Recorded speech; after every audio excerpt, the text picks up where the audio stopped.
छावा संघटनेचे विजय घाडगे आपल्यासोबत आहेत. माणिकराव कोकाटे यांचं कृषी मंत्रीपद काढून घेण्यात आलं आणि त्यांच्याकडे क्रीडा मंत्रीपद देण्यात आलेलं आहे. तुमची लढाई खरं तर मंत्रिमंडळातून हकालपट्टी करण्यासंदर्भातली होती. काय आता तुम्हाला वाटतंय, समाधानी आहात की 50% लढाई तुमची पूर्ण झाली? समाधानी असायचं कारण नाही. शेवटी शेतकऱ्यांच्या पोरावरती हल्ला राष्ट्रवादीच्या गुंडांनी केला होता.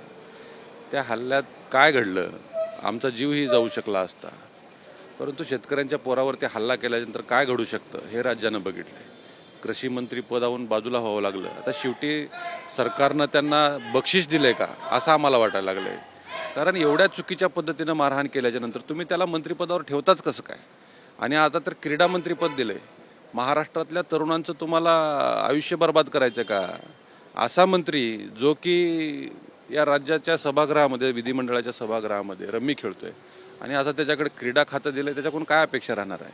महाराष्ट्रातल्या तरुणांना रम्मी खेळण्यास प्रवृत्त नाही केलं पाहिजे या लोकांनी, असा आमच्यासमोर मोठा प्रश्न पडलेला आहे. आणि अजितदादा पवार असतील आणि राज्याचे मुख्यमंत्री असतील यांनी स्पष्टीकरण दिलं पाहिजे, का तुम्ही या लोकांना पोसताय? वारंवार चुका करून शेतकऱ्यांच्या बाबतीत चुकीचं वक्तव्य करणारे, रम्मी खेळणारे अशा लोकांना तुम्ही किती दिवस पोचणार आहे याचं स्पष्टीकरण सरकार म्हणून तुमच्याकडून अपेक्षित आहे. सभागृहात रमी खेळल्यानंतर जे काही वादंग निर्माण झालं, राज्यातून जे काही टीका व्हायला लागली, वेगवेगळे आरोप व्हायला लागले, त्यानंतर नैतिकतेचा मुद्दा म्हणून माणिकराव कोकाटे यांनी स्वतः मंत्रिपद सोडणं अपेक्षित होतं, मात्र ते झालं नाही. मात्र पक्षानं सुद्धा त्यांना पाठीशी घातलं, त्यांना अभय दिलं. अगदी एवढ्या सगळ्या चर्चा होत असताना तुमच्या बाबतीत सुद्धा जो काही प्रकार घडला, त्यानंतर सुद्धा जो काही वाद निर्माण झाला, पक्ष त्यांच्या पूर्णपणे पाठीशी आहे म्हणून फक्त खातं बदलण्यात आलं असं वाटतं का? हो, पक्ष पाठीशी आहे, नेते पाठीशी आहेत. सरकार का पोचतंय माहिती नाही. 5-5 वेळा या विधानसभेचे ते सदस्य राहिलेत म्हणून आम्ही ऐकतोय. अशा लोकांनी राज्याला मार्गदर्शकाच्या भूमिकेत ते स्वतः आले पाहिजे आणि नैतिक जबाबदारी स्वीकारून स्वतःहून राजीनामा द्यायला पाहिजे होता. महाराष्ट्र खूप मोठा आहे आणि हे लोक सांगतायत यशवंतराव चव्हाण, वसंतदादा पाटील, शंकरराव चव्हाण असतील, या सगळ्या लोकांचा वारसा ज्यावेळेस सांगतायत, हे फक्त भाषणापुरतं मर्यादित राहिले का असं आम्हाला वाटायला लागलं. अहो, तुम्ही चुकीच्या लोकांना मंत्रिपदावरून हाकलून देण्याच्या ऐवजी तुम्ही पुन्हा त्यांना क्रीडा खातं देताय, म्हणजे कुठंतरी जखमीवर मीठ चोळण्याचं काम तुम्ही केलेलं आहे. स्वतः अजितदादा सुद्धा चुकल्याच्या नंतर यशवंतराव चव्हाणांच्या समाधीस्थळावर जाऊन आत्मक्लेश त्यांनी दिवसभराचा केला होता.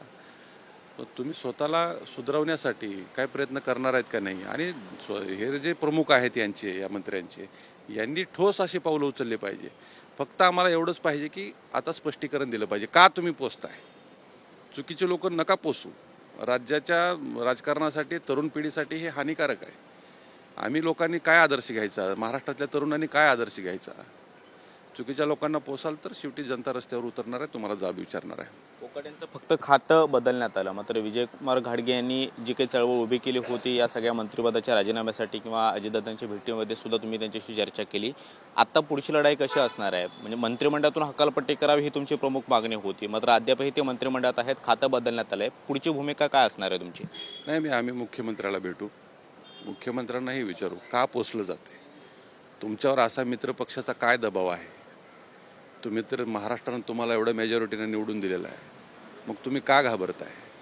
निर्णय घ्यायला पाहिजे राज्याचे प्रमुख म्हणून. या संदर्भात आम्ही मुख्यमंत्र्यांना लवकरच भेटून विचारणा करणार आहे किंवा अशा चुकीच्या लोकांना नका पोसू.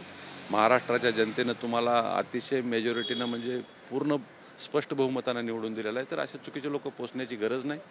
या लोकांना तुम्ही घरचा रस्ता दाखवला पाहिजे आणि महाराष्ट्राला एक सुसंस्कृत राज्य आणि सुसंस्कृत सरकार म्हणून तुम्ही समोर आलं पाहिजे. काल जेव्हा या सगळ्या चर्चा सुरू झाल्या खाते बदलाच्या, रात्री उशिरा हा निर्णय झाला, आता खाते बदल झालेला आहे, मात्र तुम्ही काल म्हणाला होतात की त्यांना रमी खेळण्याचा अनुभव आहे म्हणून क्रीडा खातं देण्याचा विचार केला असावा. शेवटी आमच्या भावना आहेत, महाराष्ट्रातल्या जनतेच्या भावना आहेत. क्रीडा खातं देणं म्हणजे एक प्रकारचं त्याला प्रोत्साहन दिले का त्या मंत्र्याला?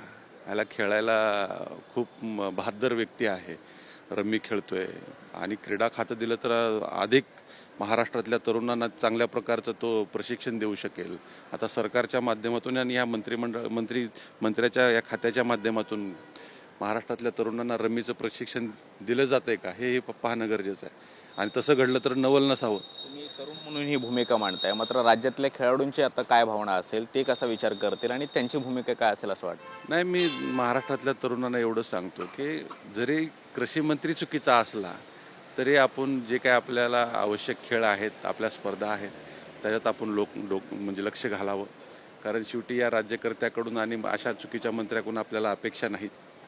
सरकार चुकीच्या पद्धतीने चालतं हे सगळ्या महाराष्ट्रातल्या जनतेला माहीत आहे, तरुणांनाही माहीत आहे. त्यामुळे या लोकांकडे लक्ष देऊ नका. आपली जी पद्धत आहे किंवा आपली जी लाईन आहे त्या लाईननं आपण चालावं.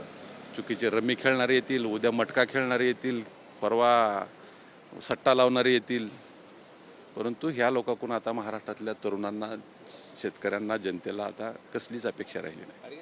एक प्रश्न मला विचारावा वाटतो की जे मंत्री होतात किंवा ज्या मंत्र्याकडे त्या विभागाचं खातं दिलं जातं, तर त्या विभागाचं नॉलेज असणं किंवा त्या खेळामधलं जाणकार असणं आवश्यक आहे का? म्हणजे अशा पद्धतीचं काहीतरी पावलं उचलणं गरजेचं आहे येत्या काळात तरी. किमान आता ते होत नाही आपल्या राज्यामध्ये, इतर राज्यातही होत नाही, पण किमान या गोष्टींचा तरी विचार सरकारनं करायला हवा का?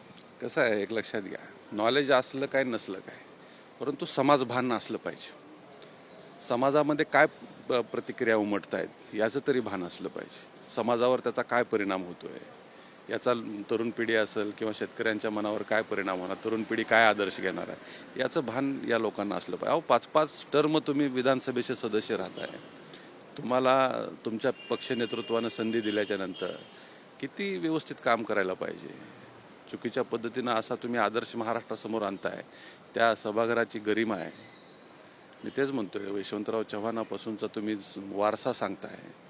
आम्ही लहान असतानापासून सगळ्या गोष्टी बघत ऐकत आलेलो आहे, पण आतापर्यंतच्या कार्यकाळामध्ये अशा गोष्टी घडल्या नाहीत की या सरकारमध्ये काहीही घडायला लागले. कोणी विधिमंडळाच्या समोर मारामाऱ्या करतंय, कोणी कॅन्टीनमध्ये मारामाऱ्या करतंय. म्हणजे चुकीच्या पद्धत सत्ता दिली म्हणजे काय, तुम्हाला लायसन नाही दिलं लोकांना मारायचं. आमच्यावर हल्ला केला. म्हणजे शेतकऱ्यांच्या पोरांना मारल्याच्या नंतर काय घडू शकतं महाराष्ट्रामध्ये, ही शेतकऱ्यांची ताकद राज्य सरकारला दिसलेली आहे. महाराष्ट्रातल्या जनतेनं, शेतकऱ्यांनी ताकदीनं शेतकऱ्यांच्या पोरांच्या आमच्या पाठीशी उभा करून पुन्हा एकदा सिद्ध केले की शेतकरी हा बाप आहे. विजय घाडगे आपल्यासोबत होते आणि माणिकराव कोकाटे यांचं खातेबदल जरी झालेलं असलं तरी मात्र लढाई अजून संपलेला नाही आहे. मंत्रिमंडळातून हकालपट्टी करण्याची आमची प्रमुख मागणी होते आणि त्यासाठी आम्ही पाठपुरावा करणार आहोत. मुख्यमंत्री देवेंद्र फडणवीस यांची सुद्धा भेट घेऊन या संदर्भात आम्ही निवेदन देणार आहोत, असं त्यांनी भूमिका व्यक्त केलेली आहे. कॅमेरामन सिद्धेशसोबत मी कृष्णा सोनारवाडकर, TV9 मराठी, मुंबई.